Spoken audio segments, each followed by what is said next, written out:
This is Duke University.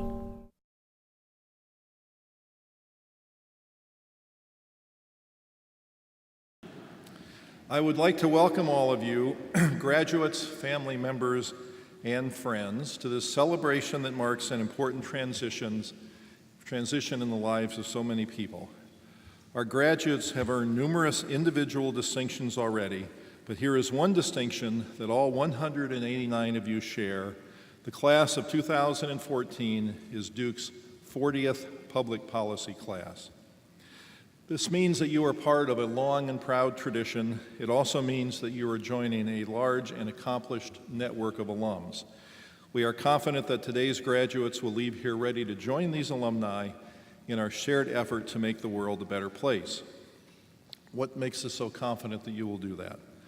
First, you have met outstanding and rigorous academic standards. Every one of you learned to apply rigorous analytical tools to the important issues of the day, from healthcare to climate change, from gun violence to NSA spying, foreign policy, and education reform. Among this class, 29 students, a record number, went above and beyond to do original research and write an honors thesis.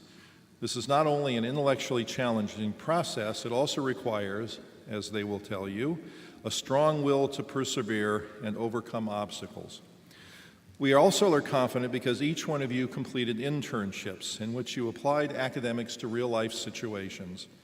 Your classroom experiences and your own self-assumptions have been road-tested. You interned in governor's offices, mayor's offices, and at places like the Federal Trade Commission. You interned with nonprofits dealing with immigration, energy, poverty, and health. You interned in Washington, San Francisco, New York City, but also in India, Lebanon, Guatemala, Bolivia, and South Africa.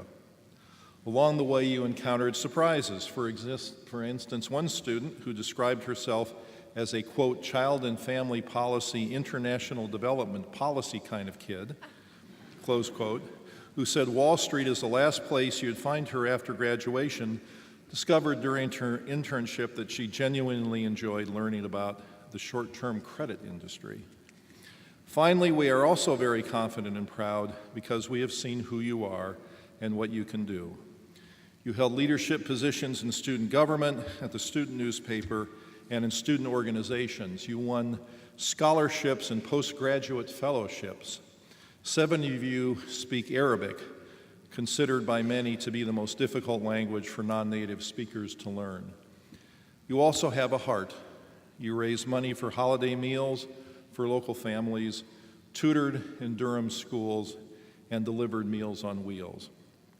You also threw a delightful and welcoming lunch on the lawn of the Sanford School in my honor during the opening weeks of my first semester here at Duke back in the fall. You are an amazingly kind and talented group of individuals. Now, for the next part of our celebration, I would like you to join me in welcoming Senior Associate Dean and Professor Judith Kelley, co-director of the Honors Program.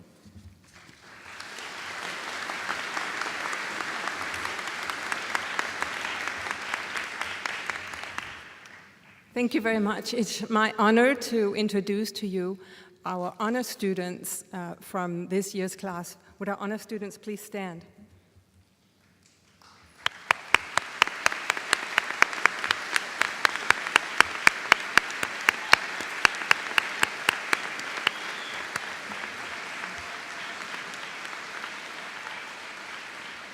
Our honor students have excelled by writing their own research, their own original work that took them a whole year. They started in January and they fought through the whole year, all the way through December, and they had to compile their own individual original data, their own original information, and put that together and write a research project. And some of them have already had their thesis published, and they don't have heads that are too big. And some of them have had findings that organizations have already been applying, and we're very, very proud of you. So proud of you that we wear for you today on this one day these giant robes, just to let you know how proud we are of you. But only problem was this year all they had was the maternity versions, but anyhow, please join me in congratulating our honor students.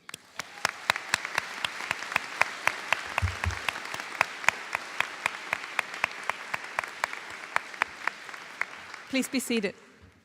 There's one honor student every year that we give an award for writing the best honors thesis. And this year, the award goes to Caroline Jacobs. Would you please come forward?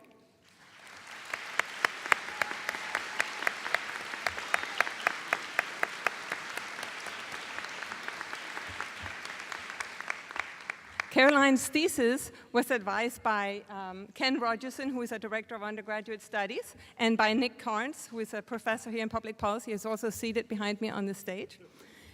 Caroline is from Coral Gables, Florida. She wrote a thesis called Stewart versus Colbert, 2012.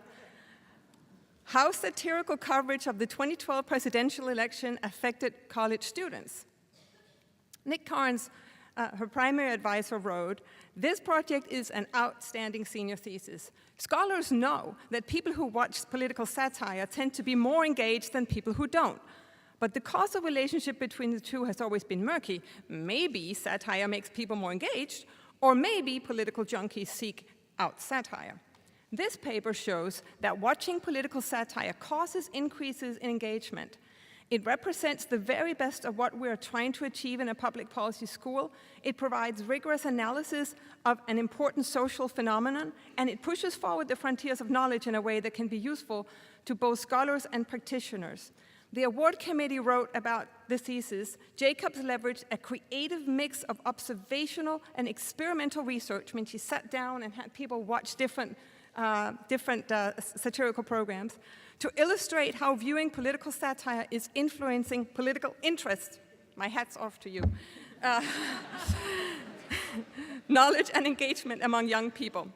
While many assume that college students tune into such shows as The Daily Show with Jon Stewart and The Colbert Show for entertainment, Jacobs' analysis suggests that the message framing that occurs in the delivery of political satire can bolster political participation, increase political knowledge, and in some cases change perceptions of political candidates.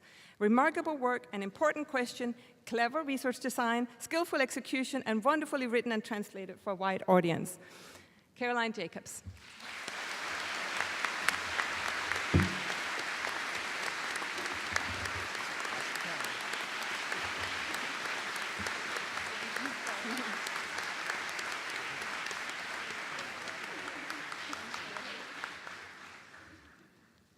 Next up to introduce the remainder of our awards is Ken Rogerson, our Director of Undergraduate Studies. Thank you. It's a pleasure to be here today. I'm grateful also. I want to acknowledge Professor Kelley as well, who has been running our undergraduate program out of the ground for a number of years, and it has grown. This is our largest honors class that we've ever had from the Sanford School, and the coming year portends even more. We have 40 students in the program in the coming year, and so I just want to acknowledge her and thank her. Each year we give two other awards to graduating seniors. One is the Terry Sanford Leadership Award, and the other the Joel Fleishman Distinguished Scholar Award. The Terry Sanford Leadership Award honors a student who has done two things. First, demonstrated leadership through creativity and initiative in her or his individual activities, and second, has led, taught, and inspired others along the way. This award is very much in the spirit of the school's founder when he encouraged public engagement as part of the learning process. We honor Terry Sanford's legacy each year with this award. I must emphasize that there are many students in this major worthy of the award, principally through the efforts of the department's courses and programs, which are at the forefront of research service learning at Duke. The Sanford Leadership Award comes from nominations from faculty and staff, which are then sent to a committee for review. From that process, the 2014 Terry Sanford Leadership Award goes to Andrew Hanna.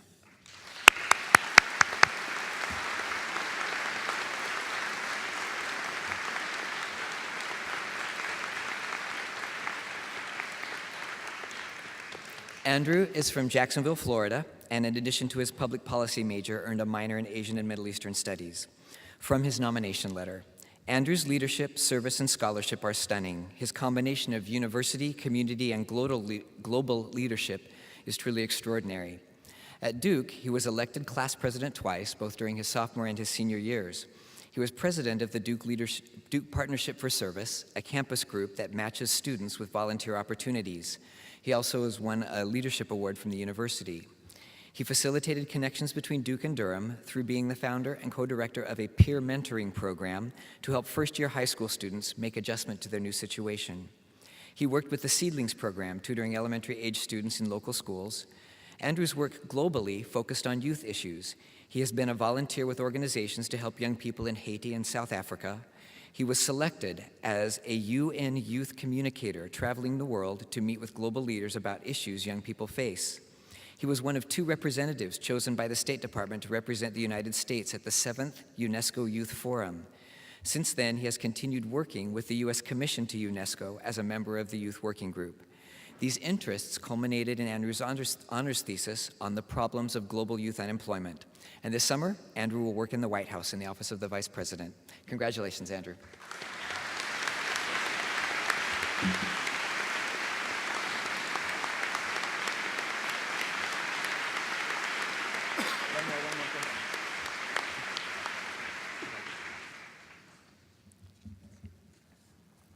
Second, the Joel Fleishman Distinguished Scholar Award is given to the student with the highest GPA in the public policy major. The award is named for Joel Fleishman, who joined the faculty in 1971 as a professor of law and public policy. He was subsequently appointed the founding director of the Institute of Policy Sciences and Public Affairs, now the Sanford School. Later, when the Sanford building was constructed, appreciative friends and former students raised money to name our Commons area after him. You understand that, right? The Fleishman Commons is named after Joel Fleishman. We're happy to have him with us today.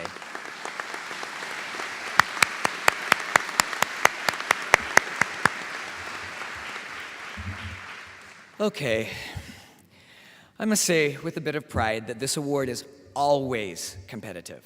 Always in this. And in fact, Anita and I go back and forth regularly saying, do you know yet? Do you know yet? Have the grades come in? Do we know? We have some very, very smart students. In fact, we all know that the smartest students major in public policy, but we just don't want to get that around too much. We often have to look at the GPA to the 100th place in order to find the winner of this award. And sometimes even that is enough, like this year. We have 4 4.0s this year. So that either means that we need to get harder in how we grade, or we celebrate the accomplishments of those who got through some pretty hard classes. And that's what we're going to do, the second one. Today, we honor Michelle Burrows, Chen, Marissa Medine, and Hong Zhu. Please come forward.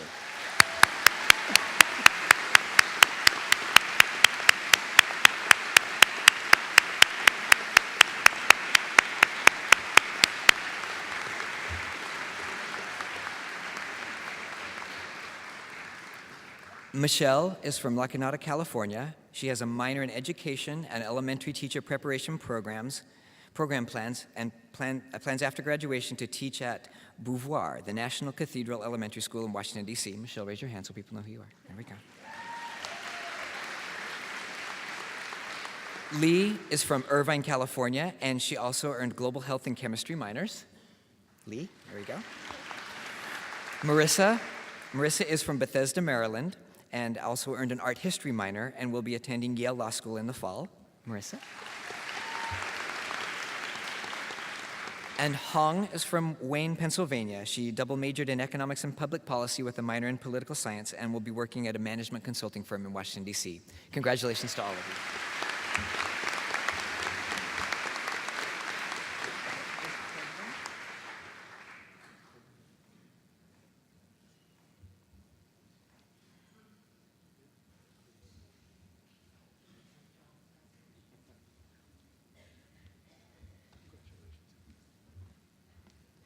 Awkward pause for the photo.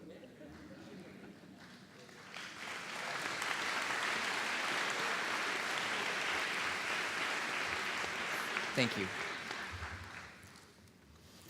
A final award that we give is not for students, but for faculty. Susan Tifft began teaching in the Sanford School in 1998 as the Eugene C. Patterson Professor of the Practice of Communications and Journalism. In the spring of 2010, She lost a courageous fight with cancer, and we honor her with this award. Students consistently praised Susan's teaching excellence and her willingness to challenge them with heavy workloads and thoughtful questions. They responded positively to her high expectations. Her teaching was regularly among the most highly ranked in student evaluations. Susan earned her undergraduate degree at Duke, and when she came back to teach, she wrote the following: "So many people at Duke helped me when I was young. Now I hope I have started to repay the debt. We consider that debt repaid in full." This year, the Susan E. Tifft Teaching and Mentoring Award goes to Professor Alma Blount.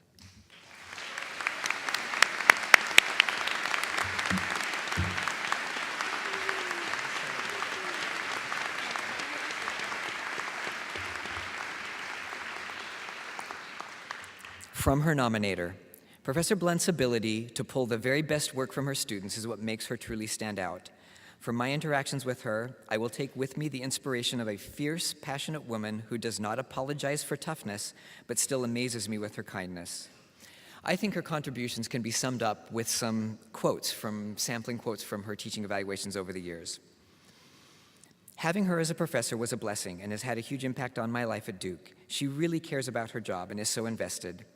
Professor Blount is just remarkable. If I could take 7 more of her classes, I would. Challenge.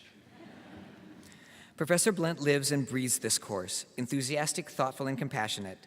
Alma is not only a brilliant professor, but a living example of the ideals she teaches. Professor Blount is spunky. Alma is a glorious human being. Her character is what I found most instructive about this course. Alma can get on your nerves. She really can.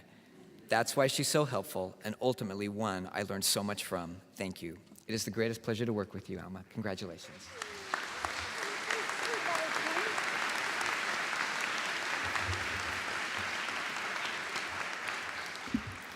Each year, we have one student represent the senior class, and this year, Joy Liu is our graduation speaker.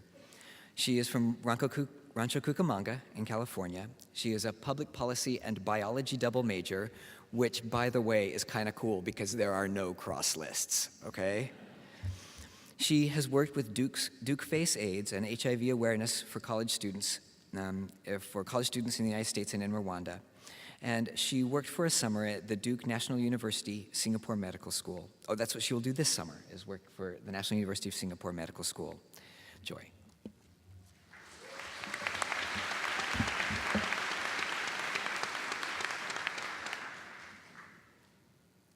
Public policy begins with 3 things: telling the story, collecting and analyzing the data, and applying both the story and the data to issue a challenge. First, we tell a story. It's another day of discussion in PPS 301, our policy analysis core class. Today, section is about op-eds, how to write them, how to strike the right balance of tone between being intellectually open while still writing with conviction. The TA hands out a packet of examples. They are about a range of subjects: the ethics of drones, the civil war in Syria, reactions to the word feminism. One of them is about the North Carolina School for the Blind, arguing against closing the school as part of state budget cuts. We are in a classroom, around a table, discussing this op-ed when a hand goes up in the back of the class. The student that hand belongs to stands up to say that he doesn't like the op-ed. The TA asks him why, and he replies, "I just don't think it's a very important issue, especially not when compared to the rest." After a few seconds, the class laughs. A nervous, space-filling kind of laughter. Probably partly at his blunt honesty, and partly because no one knew exactly how to respond. In my mind, what happens next is that I raise my hand after everyone is done laughing, and say, with a smile, "I'm sorry, but I have to politely disagree. I've been to that school before. I've worked for a place that has hosted those kids before. I have seen them laugh and sing and dance to music that they created together. I think it's fine if you say that you don't personally care about this issue, but I don't think we can write off this issue as unimportant based off of our own judgments or relative to other issues. That is not our right. At the very least, we should respect that this author cares about this topic from a very personal angle. But I did not say that. Instead, I laughed with the rest of the class and sat back and let the moment pass. I, who knew this school, who had played with these children, I did not speak up for them. Second, I give you the data. In this country, approximately 1.3 million people are blind. Yet out of the 535 congressional members, I found that none are legally blind or deaf. Only one is physically disabled. And those are just 3 groups of people. Some are politically organized and can impact legislation. Others cannot. Not because they're voiceless. That's not the correct term. I think if we care to listen, we will find that most people have voices. Most have opinions. The difference is that some are heard and some are not. Because I know public policy majors love numbers and that statistics was your favorite class here at Duke, I calculated a different set of data. 35 is the average number of hours you have spent in the classroom over the course of a semester for a public policy class, not counting discussion sections. Multiply that by 11, the number of required courses for this major, along with your internship requirement, and that's 420 hours over the last 4 years. If you approximate 5 hours of homework each week for every class, including all the readings that we may or may not have done, that brings us to 1,260 hours. 1,260 hours of your life, and an even steeper price tag for the parents here. What do you get for your time? What do you walk out of here with? You leave with hopefully some concrete plans for the future.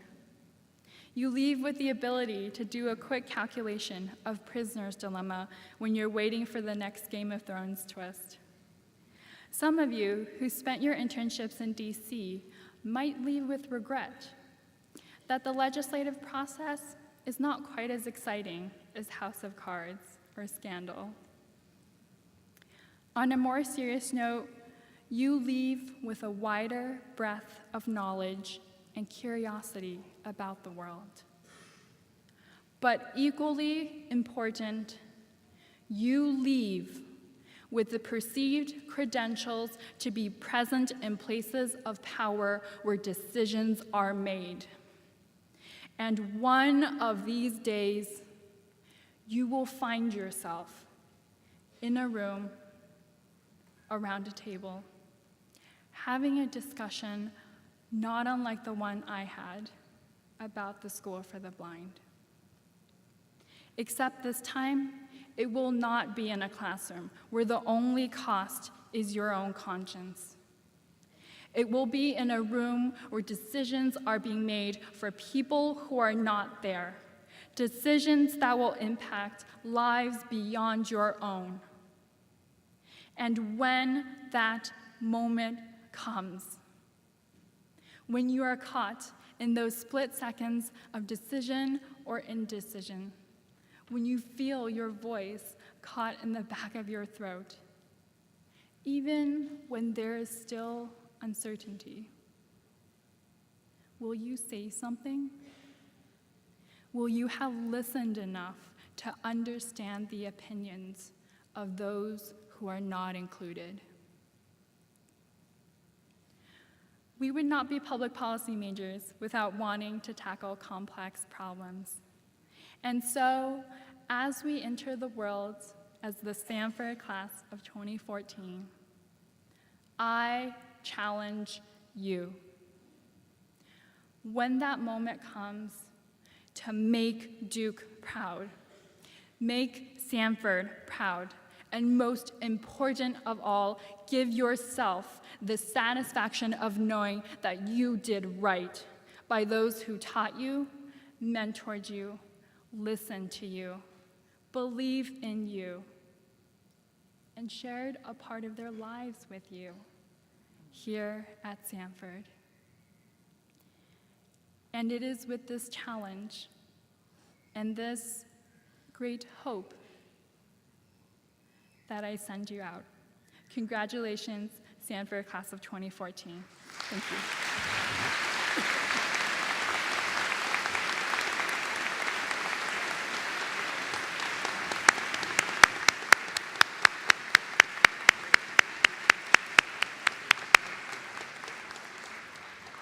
Thank you, Joy.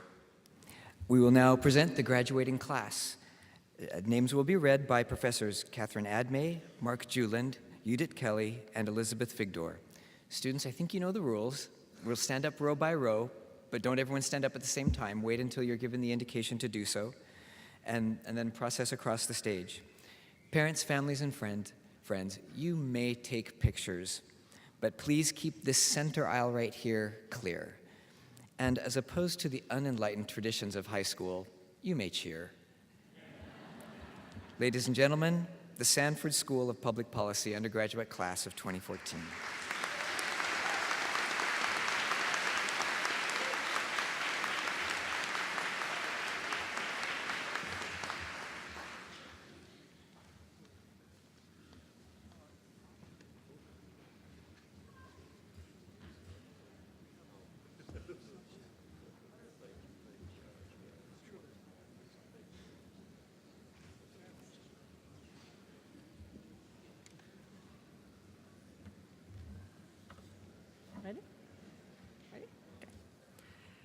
Kelsey Lee Allen.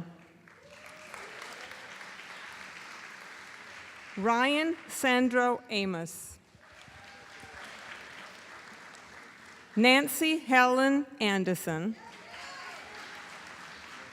Hanna Maslin Arnold. Lindsay Paige Barnes. Matthew James Barnett. Rachel Elizabeth Barry. Andrew Lewis Beaton. Allison Morgan Beatty. Grace Elizabeth Benson. Matthew Lalo Berizzo. Kelly Elizabeth Bees. Stephen Harris Blazer. Erica Suzanne Brand. Christopher Delaney Brown. Ian Charles Bruckner. Melissa Day Burrows. Michelle Christine Burrows. Samuel Ryan Burston. John J. Burns, Jr. Xiaohan Tsai. Samuel Douglas Kaywood. Peter Chapin. Li-Kuang Chen, Stephanie Chen, Sean Choi, Courtney Brooks Clower, Irina Elena Danescu, Sofia M. de Goitisolo, Juliana de Mondiola, Madeline Marie Dean, Albert Thomas DiCaprio, Bonnie Rebecca Durlon, Philip Emmanuel Deria, Maureen Joan Dolan, Grace Elizabeth Dulick, David Iber, Caitlin Elizabeth Ellett, Madeline Doney Eskind, Jessica Lauren Feldman, Jesse Max Foreman, Avery Lear Fox, Catherine Lynn Friedman, Sarah Gilchrist Frothingham, Alexander David Jafari, Megan Elise Gifford, Abigail Leigh Glacken,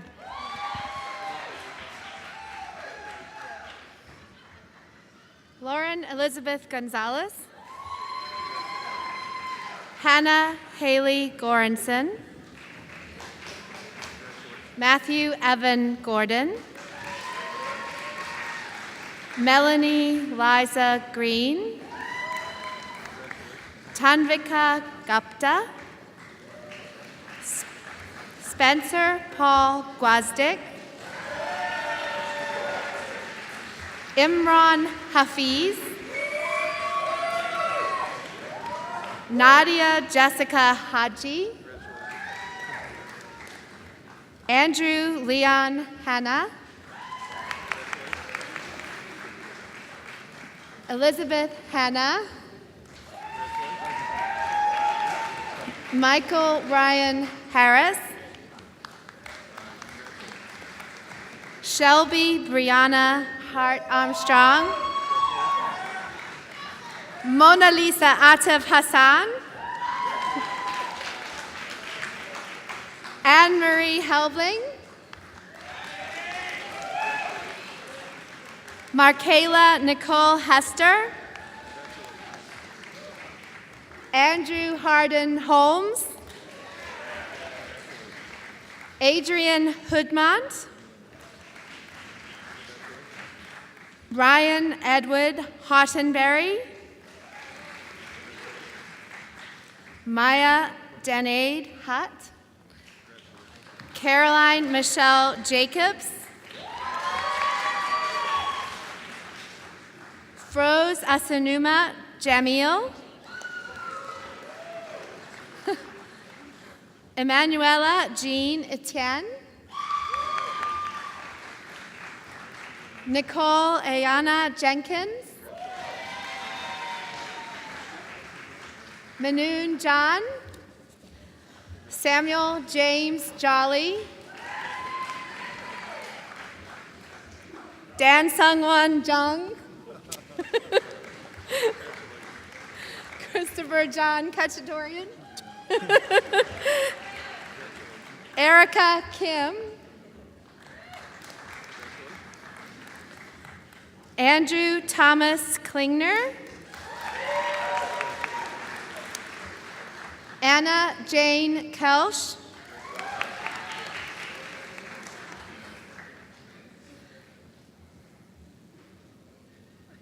Neil Sai Kondamori, Peyton Tierney Cramp,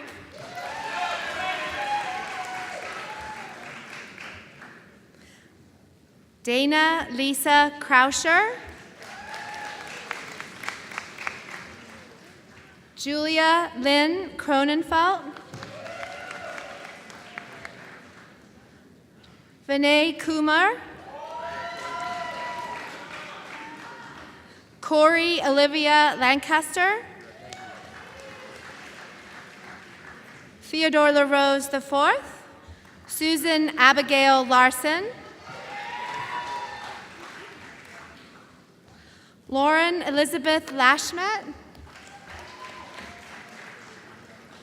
Bernadette Ann LeBlond.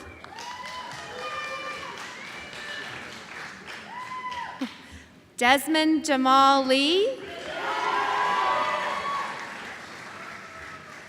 Hewan Lee. Jackson Hunt Lee. Lauren Ziwan Lee. Patricia Ann Leeson. Grady Alexander Lenkin. Isabella Marianne Leone.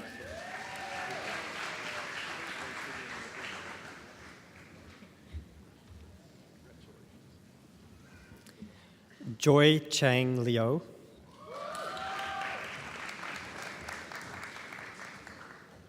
Jing Lu.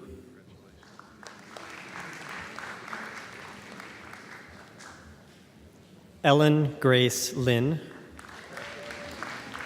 Christina Nicole Malaris. Joseph Blake Marchese.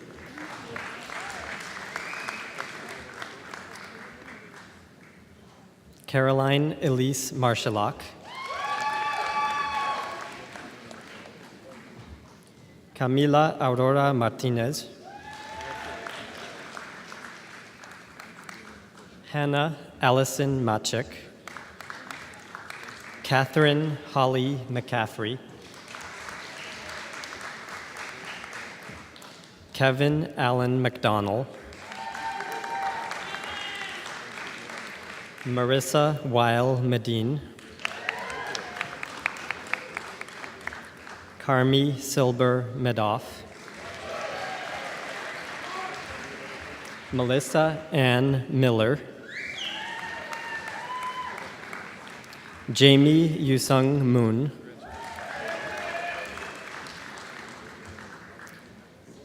Louisa Ann Mounsey.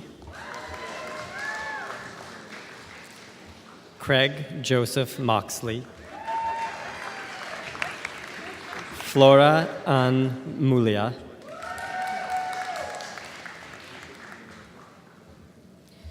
Morrison Alston Neville. Suzanne Neely Nimox. Bay Burton Nixon. Daniel Patrick Nolan. Patrick Alva Othout. Margaret Abigail Oliver. Genevieve Margaret Ann Olson. Mark Ryan Osian.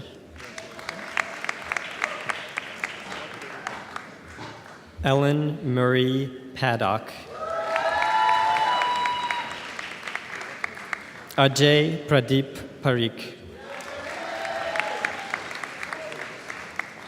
Daniel Patrick Pellegrino. Christina Michelle Perry. Peter Eugene Picado Curtis. Noah Harrington Platt. Caitlin Bruce Elizabeth Porter.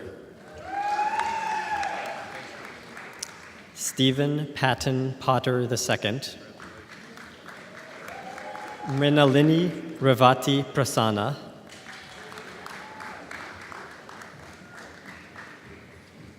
Molly A. Quirk. Courtney Lynn Reddy.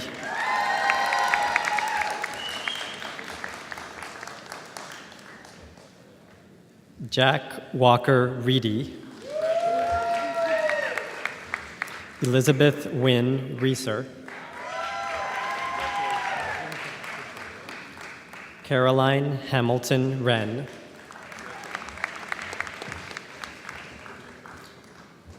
Jacob Reddix Robinson,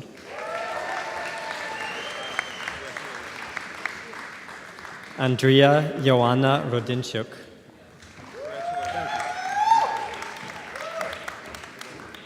Selena Marie Rodriguez,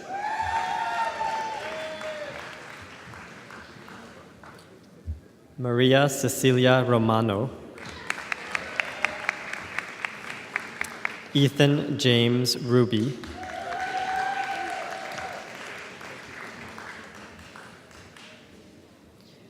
Bedseri Nayeli Santoyo,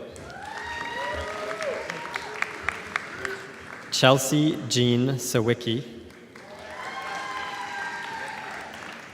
Alexandra LaForge Shade, and James Walker Schiff. Kelley Marie Schuring. Robinson Strawn Schwenke. Kishan Mitesh Shah.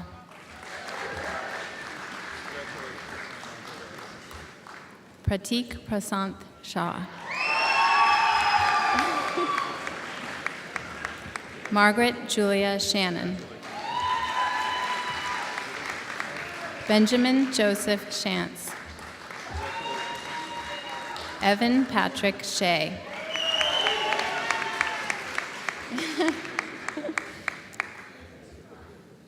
Philip Sidiroglu. Clifford Robert Simmons. Emily Jane Sobol. Kira Engel Sokolov.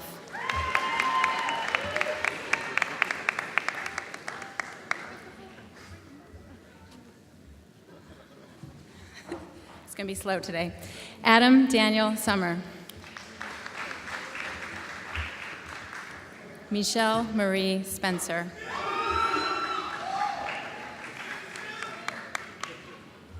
Julia Irene Spinnenweber.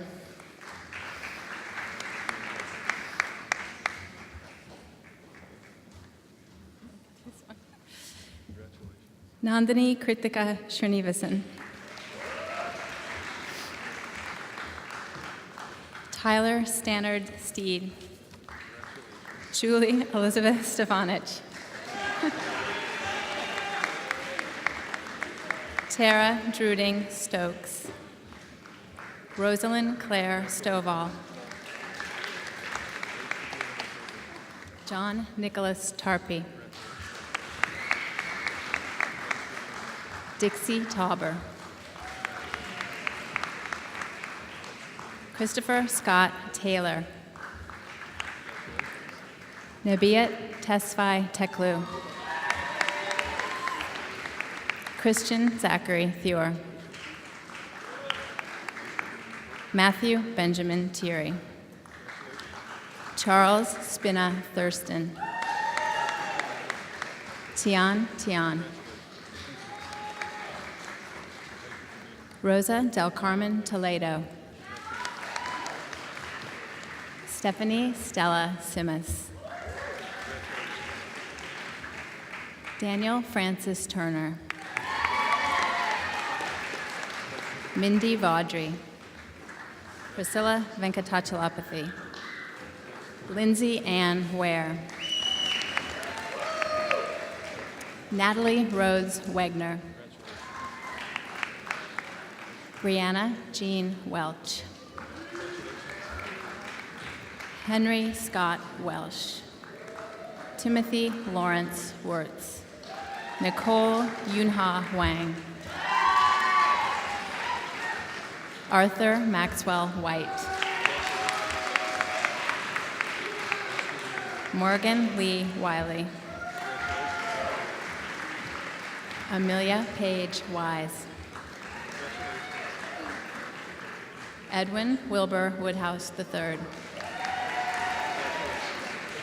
Jennifer Yam. Ann Ying Young.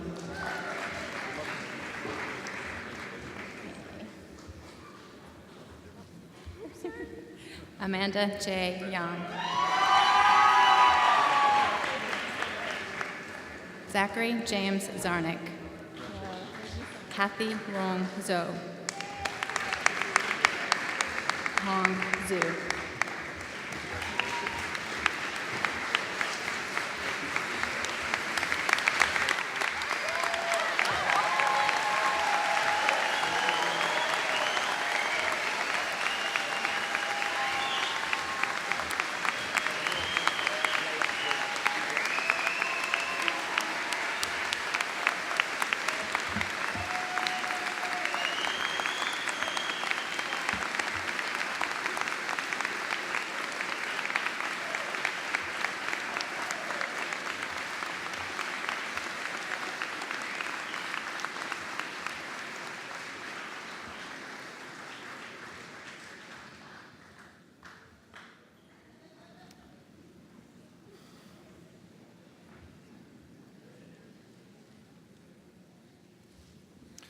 With the exception of one more observation I would like to share, this concludes today's ceremony.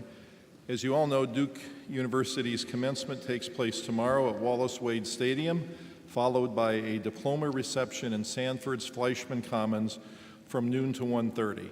And after this event, please join us in the back of this room for a reception. My final observation has to do with you, our graduating students, and with two men. One is Terry Sanford, the other is Joel Fleishman. If we think back to who gave birth to the Sanford School, Terry Sanford had a vision of what public policy was as both a process and an outcome, and he had a dream of creating something here at Duke. He hired a young academic from Yale University who had written an influential report on teaching and training in public policy in universities, which was a brand new thing at that time, a person named Joel Fleishman. He invited Joel to take a position at Duke. Joel was not interested at the time, but did agree to come down and consult with Duke on this topic. He came down, fell in love with the place, got back to his Carolina roots, and then finally accepted the position from Terry Sanford. Much of what we celebrate today is due to Joel Fleishman and, of course, to Terry Sanford's vision. So I'd like to offer a big round of applause for Joel Fleishman.